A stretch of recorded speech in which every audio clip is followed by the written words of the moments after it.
دوستو جیسا کہ آپ کو پتا ہے کہ کشمیر میں حالات بہت زیادہ خراب ہو چکے ہیں اور وہاں ایف سی بلا لی گئی ہے، جس کے بعد چودھری نثار علی خان عمران خان کے حق میں میدان میں آ گئے ہیں اور کہا کہ کشمیر کے ہر شہر میں احتجاج جاری ہے جو کہ عمران خان کی رہائی کے بعد ختم ہوگا۔ اس ویڈیو میں آپ کے ساتھ چودھری نثار علی خان کا سوشل میڈیا پر وائرل ہونے والا خان صاحب کی حمایت میں مکمل دل چھو جانے والا ویڈیو بیان بھی آپ کے ساتھ شیئر کریں گے، اس لیے ویڈیو کو آخر تک ضرور دیکھیں۔ دوستو جیسا کہ آپ کو پتا ہے کہ عمران خان کو سیاست سے آؤٹ کرنے کے بعد ملک کے حالات بد سے بدتر ہوتے جا رہے ہیں۔ عمران خان اللہ اس کو خوش رکھے، میرے 50 سال سے دوست ہے۔ کمشنر یہاں کے آئی جی کو واضح پیغام دیتے ہیں کہ اگر ہمارے علاقے میں پولیس بھیجی گئی، اگر ہمارے گھروں کی چادر اور چار دیواری کے تقدس کو پامال کرنے کی کوشش کی گئی تو رب کعبہ کی قسم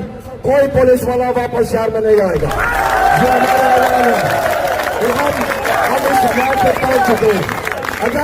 اگر ہمارے گھروں کے اندر ہمارے بزرگوں پہ ہاتھ ڈالا جاتا ہے، ہماری خواتین کو رسا کیا جاتا ہے، تو کسی ایم ایل اے کا گھر محفوظ نہیں رہنے دیں گے، نہیں رہنے دیں گے۔ کسی نے گئے سڑکوں پر ہر اس ایم ایل اے کو جس کا سگنیچر سے یہ ایف سی یہاں پہ لائی گئی ہے، تم ہمارے لوگوں پہ حملے کرواؤ، ہم چپ رہے۔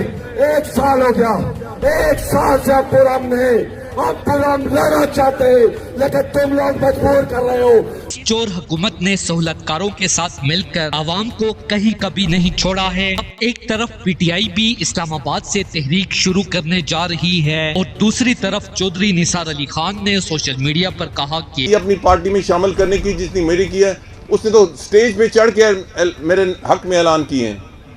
اعلیٰ کردار آپ کے اور آپ کے بچوں کے سامنے پیش کرنا ہے اور آپ کی خدمت کرنی ہے۔ آپ پر ہر قسم کا ظلم اور جھٹلا کے دیکھ چکے ہیں کہ اس سے پوری دنیا میں ہماری اور ہمارے ادارے کی ہی بدنامی ہوئی ہے۔ میری رات گئے آپ کے ساتھ ملاقات کا مقصد ہی یہی ہے کہ آپ کے ساتھ مل کر پاکستان کو آگے بڑھایا جائے۔ دوستو سوشل میڈیا پر عاصم منیر کی خان صاحب سے اڈیالہ جیل میں رات گئے ملاقات کی خبر وائرل ہونے کے بعد خان صاحب کی رہائی کے لیے راہ مزید ہموار ہو چکی ہیں اور آنے والے 2 دنوں میں خان صاحب زمان پارک میں ہوں گے۔ نمبر 804 سے بظاہر تو ملاقاتیں تحریک انصاف کے رہنماؤں کی ہو رہی ہیں، لیکن آپ کو یہ خبر دے رہا ہوں ان میں سے بہت سی ملاقاتیں ایسی ہیں جو بائٹ سے ملنے والا پیغام کپتان تک لے کر جا رہی ہیں۔ دوستو اس حوالے سے اپنی رائے کا اظہار کمنٹ سیکشن میں دیں۔ ویڈیو اچھی لگے تو لائک کریں اور اس چینل کو سبسکرائب کریں۔